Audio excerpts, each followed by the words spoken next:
Whilst making my last video on why I think the Nintendo 64 is overrated, I played through Super Mario 64 again, and actually set myself a personal record of 114 stars. And since writing this script, I've actually since completed the game with all 120 stars.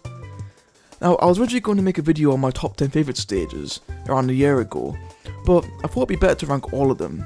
This video is going to be similar to Matt's video where he ranked all the Banjo-Kazooie worlds. For my ranking, I'm taking into consideration how the stages look visually, how creative they are, how creative the stars are, and overall how much fun I actually have on them. Now, the difficulty of the stars won't be taken into consideration, but will be mentioned still. I am Tom from the Nintendo Extremists, and today I'll be ranking every Super Mario 64 stage.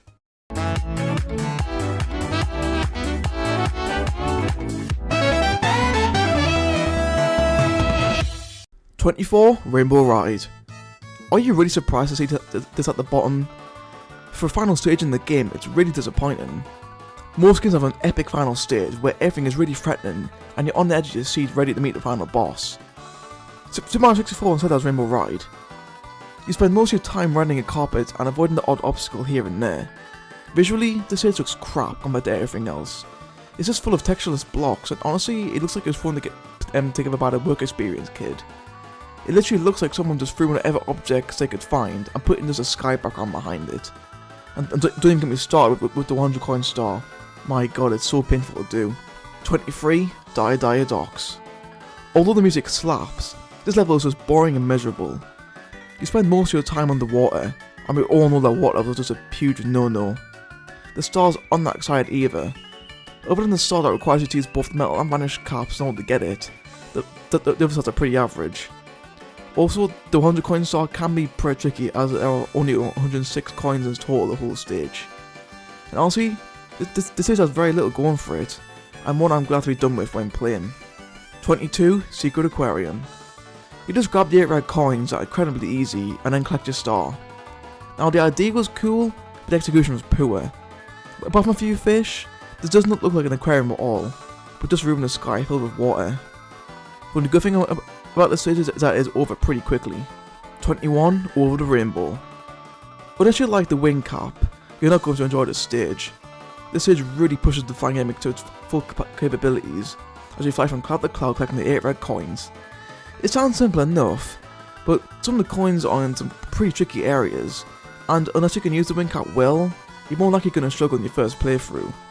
Also, if you do fall, you don't die, but you fall all the way down to outside the castle, meaning then you have to climb all the way back up to the top again, just to try again. 20. Tower of the Wing Cap. Keeping with the flying theme, this is the stage where you actually unlock the wing cap. There's not much to this stage, as you fly around collecting the 8 red coins, and then hit the switch in order to activate the wing cap blocks. Now, this star can be tricky the first time you attempt this, as you have to restart if you miss any of them, because you can't get enough height with the wing cap to go back and try again. 19. Shifting Sunland. Holy crap, does this stage suck. Now, I always get that dread of having to play this stage, and that may have something to do with the difficulty. It is so easy to die on this stage, mostly due to the quicksand. And now the quicksand is conveniently placed in the most annoying areas, like around the pyramid and in the Toxbox area. I will say that the pyramid is pretty cool to explore, and it was a nice touch, but the camera just does not work well in there whatsoever. It can be quite frustrating to maneuver once trying to get some certain stars. 18. Jolly Roger Bay. Now this is a more bearable version of Dire Docks. Again, you're mostly swimming, but thankfully a good amount of stars requires you to actually be out the water, so it's not all that bad. Now there is an underwater cave you can explore, which is cool when you first find it, but it just becomes old really quickly and isn't really that pleasing to look at, and there also just isn't much to do in there at all. Again, the 100 coin star can be tough on this stage. Now they have even less coins than Dire Docks, with only 104 coins here, and they are really spread out over the stage. Now the constant swimming also slows things down, and this takes the fun out of the stage that had a lot of potential. 17. Princess Peach's Slide. The title of Princess says it all for you, it's just a slide. Now there are over 50 coins to collect, as well as some blue coins you can grab. There are some places where beginners may fall off, but that's about it. If you complete the slide in less than 21 seconds, you get another star, along with the one that's waiting for you. Talk about creativity. 16. Vanish Cap Under the Moat. This is where you unlock the Vanish Cap, and it really makes the most out of a secret stage. The red coins can be pinned to collect, seeing as it's very easy to slip down the slide and miss some, and you can also fall between some moving platforms while trying to get to others. It's not a bad judge by any means, it's just a pretty forgettable one, and I don't have loads of fun playing it. 15. Hazy Maze Cave. This is a pretty unpopular stage amongst Mario 64 fans, and I can definitely see why. Now I used to hate this stage when I first started playing, because it's so easy to die, and the stars are a slog to get. The maze isn't fun to navigate at all, as there's no indicators as to where you're supposed to go, and the poison's gash, it just feels like it's forced to give even more challenge to a stage that didn't really need it. Now that actual cave area isn't too bad to explore, but again isn't too fun to play. The 100 coin star is definitely one of the hardest stars in the whole game, as you really need to explore the entire stage, and since it is probably the biggest stage in the whole game, it can take a while to complete. Although there were some neat areas, this isn't a stage that I want to go back to after beating the game. 14. Snowman's Land. I don't know what it is, but I just don't enjoy playing this stage. I would admit that running around the mainland can be pretty fun, especially if you have the Koopa shell. Some of the stars are also pretty easy, which makes the stage go by a lot quicker. However, the water just pisses me off. If you touch it, you take some damage, which can be annoying, since there are very few enemies around to give you a coin in order to actually regain your health.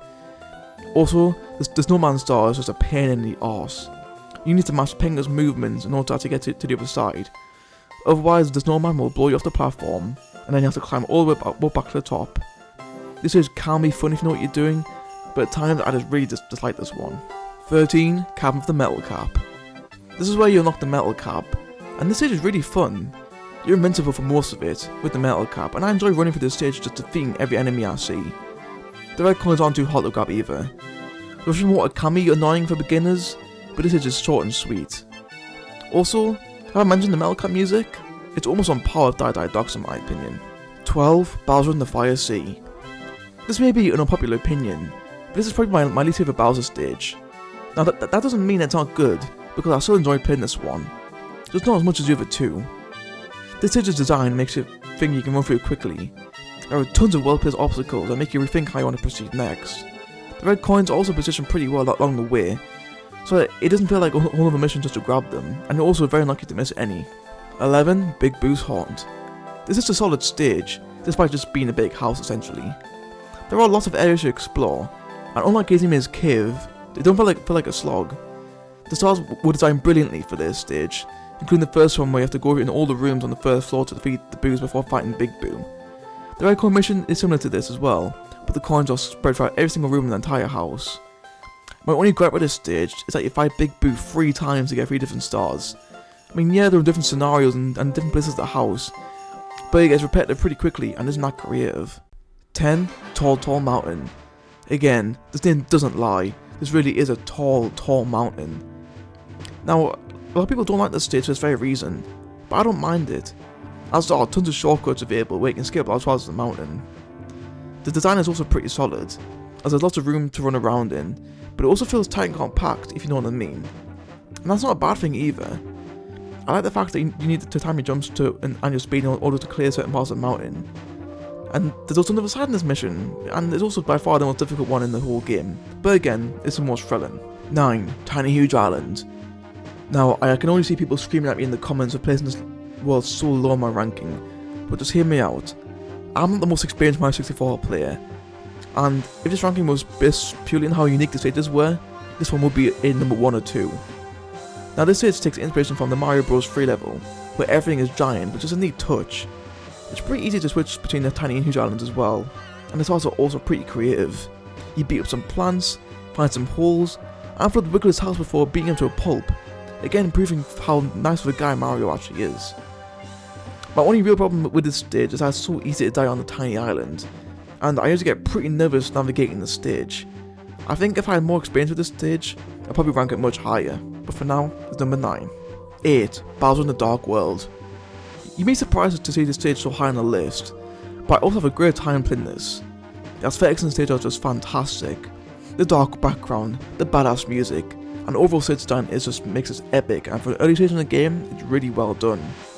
It's really fun to just run through the stage and try to see how long you can go for without slowing down.